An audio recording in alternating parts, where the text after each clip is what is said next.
Assalamualaikum warahmatullahi wabarakatuh. Saya Audianisa dengan MPM 13119007 dari kelas Geografi Transportasi A akan mempresentasikan hasil tugas saya yang berjudul Komoditas Utama Provinsi Jawa Barat.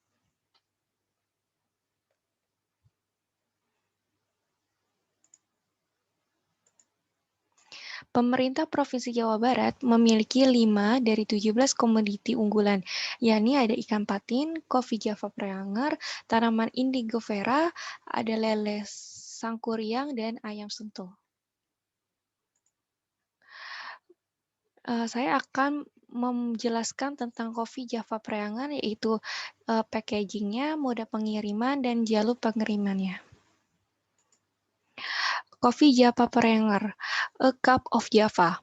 Kopi Java Preanger ini merupakan kopi nomor 1 di dunia sehingga orang-orang Eropa tidak menyebut minuman tersebut dengan secangkir kopi, melainkan secangkir Jawa, A Cup of Java, saking otentiknya minuman khas Tatar Sunda ini. Pendahuluan, Indonesia menduduki sebagai produsen kopi terbesar di dunia pada urutan keempat setelah Brasil, Vietnam, Kolombia. Menjadi salah satu produsen kopi terbesar bukanlah sesuatu hal yang baru bagi Indonesia. Rekam jejak Indonesia berkecimpung dalam industri kopi ini sudah terjadi sejak Indonesia dikuasai oleh kolonial Belanda, yakni tahun 1996. Maka tak heran jika hingga saat ini Indonesia memiliki produksi kopi dengan rata-rata 639.000 ton per tahun atau 72,84% kopi Robusta dan 27,16% kopi Arabica. Sekilas tentang sejarah Java Preanger ini. Java Preanger menjadi kopi Indonesia yang bersejarah sejak berawal dari sistem tanam paksa di abad ke-17. Nama Preanger digunakan oleh Belanda ketika menyebut daerah Priangan yang berada di kawasan Gunung Malabar, Jawa Barat. Keberhasilan dalam mengembangkan perkebunan kopi terlihat dari penyebaran lahan kopi di seluruh Pulau Jawa pada tahun 1750.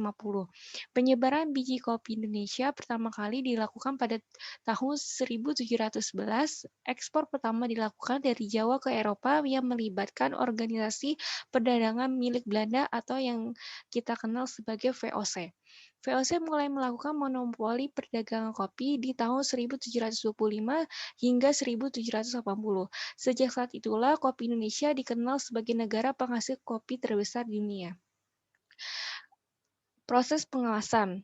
Proses pengemasan pertama, petani perkebunan Malabar Mountain memetik biji kopi yang sudah matang atau cherry di pegunungan Malabar, melakukan penyortiran biji secara manual, lalu dikumpulkan dalam karung goni, yang selanjutnya proses roasting biji kopi, dan yang terakhir dikemas menggunakan gas flask seal foil packaging. Nah, di dalam perkebunan Malabar ini ada 2 pengiriman. Jadi yang pertama biji kopi dikirim tanpa adanya roasting, dan yang kedua adanya roasting biji kopi. Jadi ada 2 jenis biji kopi yang dikirim. Yang pertama green coffee, yang keduanya adalah kopi yang sudah di roasting. Nah, di sini ada gambar-gambarnya yang saya jelaskan tadi. Jadi di proses ini ada yang kopi sudah dikirim atau diproses lagi. Jadi kopi yang sudah siap matang. Proses pengiriman. Proses pengiriman biji kopi dipilah, dikumpulkan dalam karung goni, dipindahkan ke gudang penyimpanan, diangkut menggunakan mobil atau truk engkel. Saya ada videonya dan saya akan menampilkan video proses pengiriman.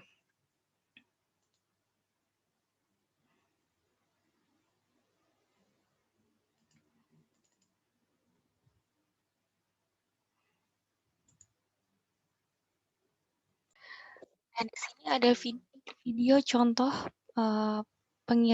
proses pengiriman kopi. Yang pertama, ini bisa dilihat Video yang orangnya ini sedang melakukan pemilihan kopi secara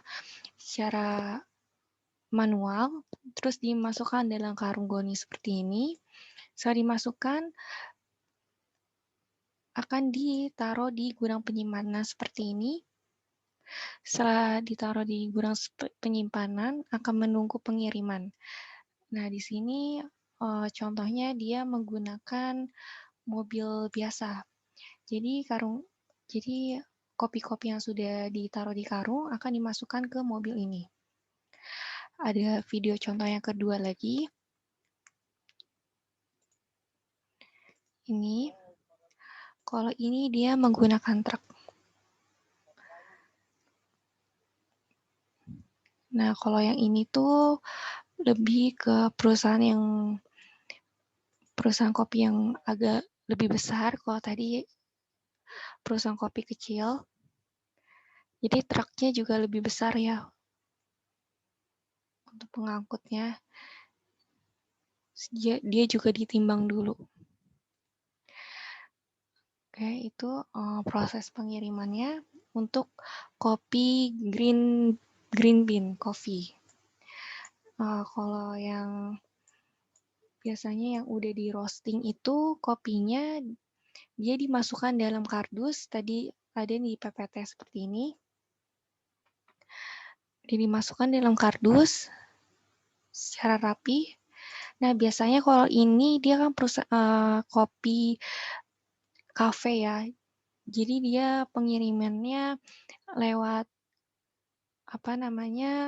lewat jasa ekspedisi biasa kalau yang ini. Nah, sekarang yang terakhir adalah rutenya. Saya mengambil contoh menggunakan jalur darat. Jadi kalau misalkan dia menggunakan jalur darat dan menggunakan mobil atau truk, jadi rutenya adalah melalui tol Purbalunyi dan tol Jakarta Cikampek yang ditempuh sekitar 3 jam lebih. Menggunakan jalur tol adalah jalur yang paling tercepat dan dapat dilalui oleh truk biji kopi. Untuk alasan menggunakan truk engkel atau mobil, karena jalanan pegunungan yang kecil dan curam. Kendaraan yang cocok menggunakannya adalah truk engkel. Mungkin sekian dari saya presentasi. Kurang lebihnya mohon maaf. Wassalamualaikum warahmatullahi wabarakatuh.